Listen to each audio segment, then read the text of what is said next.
Bismillahirrahmanirrahim. Assalamualaikum warahmatullahi wabarakatuh.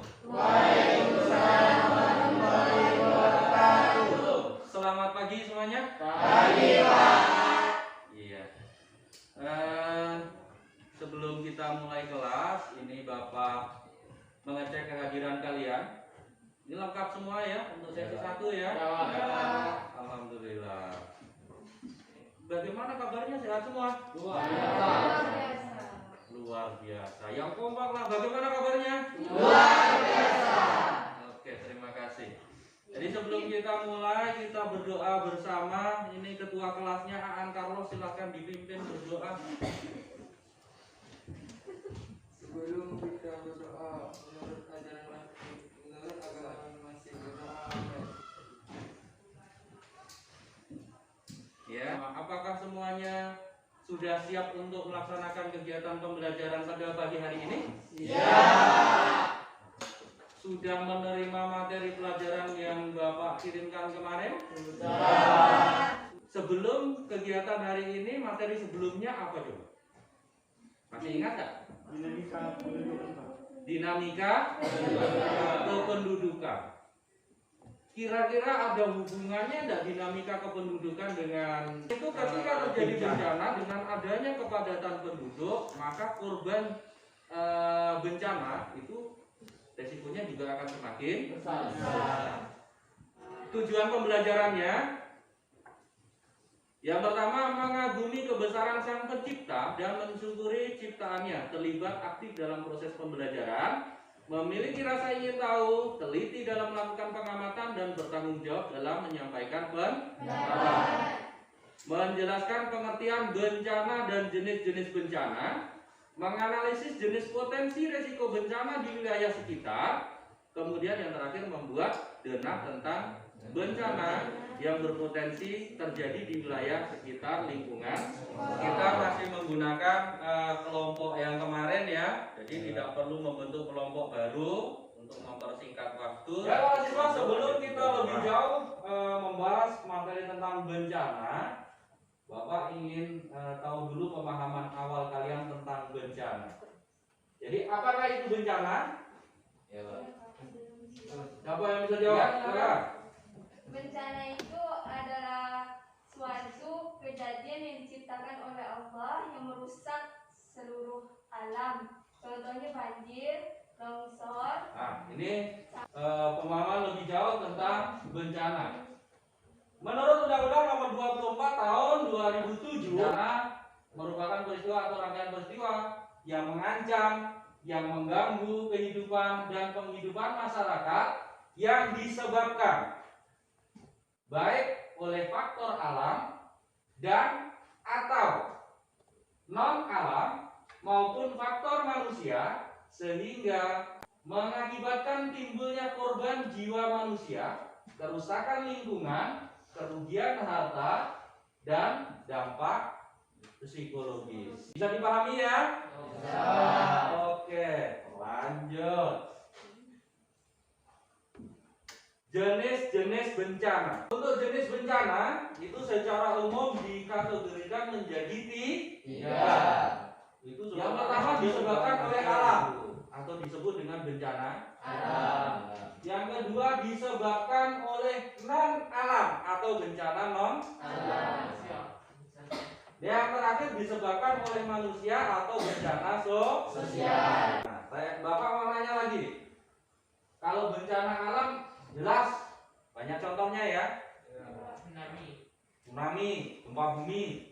Kalau di Kayong Utara yang baru-baru saja terjadi longsor, banjir. Oke. Kemudian bencana yang disebabkan oleh non alam. Wabah penyakit. Nah, di situ ada wabah penyakit atau epidemi.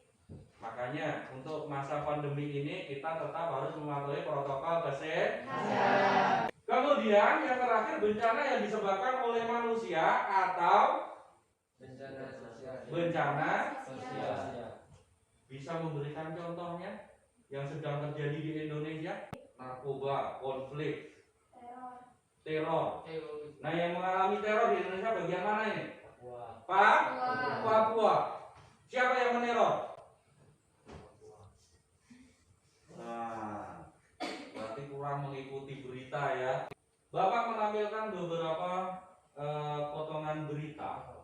Jadi ini kejadian di wilayah kita sendiri. Ada kebakaran hutan dan lahan, kemudian ada banjir, ada kejadian kabut asap yang luar biasa. Berikutnya tentang bencana yang pernah terjadi di Jepang. Banyak sekali kejadian bencana kalau dibandingkan antara yang pernah terjadi di tanah air dengan di Jepang, lebih parah mana? Lebih parah di Jepang. Kita bisa membayangkan tsunami yang pernah menerjang Jepang juga seperti itu. Tapi bagaimana dengan jumlah korban yang ada di Jepang dan di Indonesia? Mengapa ketika di Indonesia terjadi bencana, jumlah korban jiwa lebih banyak dibandingkan dengan negara lain, khususnya di negara Jepang? Penduduknya lebih padat. Karena penduduknya lebih padat. Menurut BNPB tahun 2017, pada kejadian gempa menunjukkan bahwa persentase korban selamat disebabkan oleh diri sendiri sebesar 35%.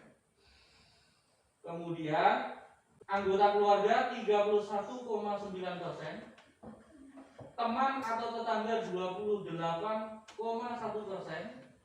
diselamatkan oleh orang lewat itu 2,60%, diselamatkan oleh tim SAR itu 1,70%, dan lain-lainnya itu hanya 0,90%. Jadi faktor yang bisa membuat kejadian bencana di Jepang itu korbannya minim sekali, itu karena diri sendiri. Jadi Anda harus mengetahui tindakan mitigasi bencana. Kalau sudah seperti ini,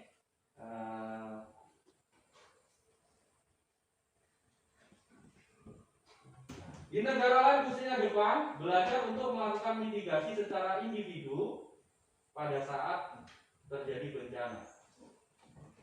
Karena pemerintah Jepang menganggap bahwa faktor keselamatan yang paling utama dilakukan oleh diri sendiri.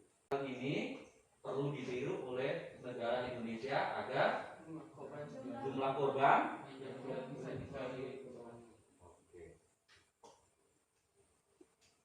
sampai di sini bisa dipahami ya? Bisa. Oke para siswa, berikutnya silakan Anda berdiskusi untuk menganalisis wilayah lingkungan sekolah terkait dengan potensi resiko bencana yang mungkin terjadi. Kemudian setelah Anda menemukan hasil analisisnya, Anda membuat dena evakuasi dari kondisi bencana yang terjadi di wilayah SMA Negeri 1 Uluwata. Bisa dimengerti? Setelah Anda menganalisis potensi resiko bencana di lingkungan SMA Negeri 1 Uluwata, maka kita nanti akan membuat dena evakuasi. Kira-kira dari hasil penelitian Anda, kira-kira apakah langkah urutan prosedurnya untuk membuat dena? Iya. Yang perempuan, silakan. Silakan. Yang menentukan potensi risiko bencana alam yang terjadi. Iya. Mengetahui lokasi yang dituju. Oke. Mengetahui arah mata angin. Iya. Dan menggambar sesuai lokasi. Oke, terima kasih. Ya, jadi ini salah satu pendapat teman kalian. Jadi dari hasil mereka berdiskusi kelompok tadi untuk menentukan langkah-langkah menyusun atau membuat dena. Untuk membuat dena, Bapak memberikan contoh saja. Ini salah satu contoh dena evakuasi bencana di rumah. Jadi dalam skala kecil di rumah seperti ini. Kalau terjadi kejadian bencana, di mana titik kumpulnya atau harus keluarnya dari mana. Nah, berikutnya untuk di wilayah SMA Negeri 1 Teluk Batang, Bapak mengambil gambar dari Google Map, jadi bisa diperhatikan di situ.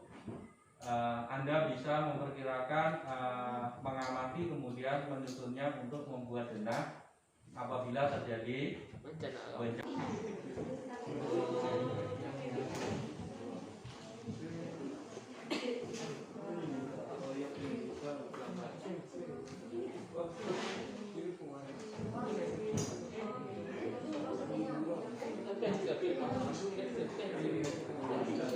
Sudah selesai ya untuk pembuatan denah dan diskusinya? Iya. Adakah yang berani untuk melakukan presentasi hasil kerjanya? Silakan perwakilan kelompoknya. Iya, silakan maju.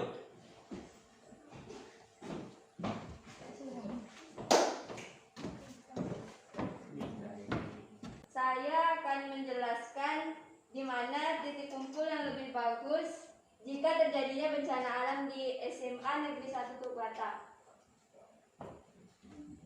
Di sini Fitri sudah membuat denah.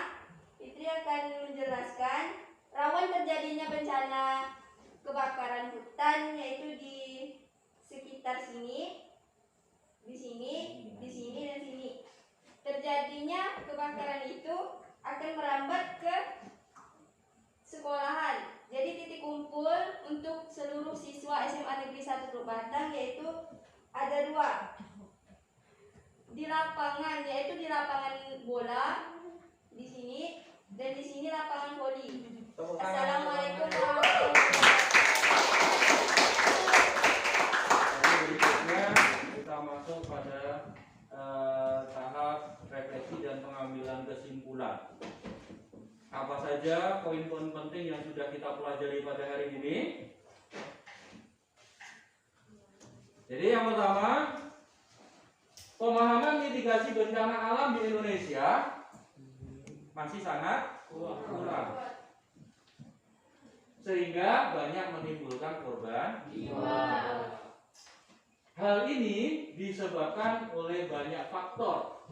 Antaranya adalah faktor individu atau diri sendiri yang mengerjakan evaluasi di LKPD yang sudah Anda terima. Kerjakan dengan sungguh-sungguh untuk mengukur kemampuan Anda dengan jujur dan penuh tanggung jawab. Silakan.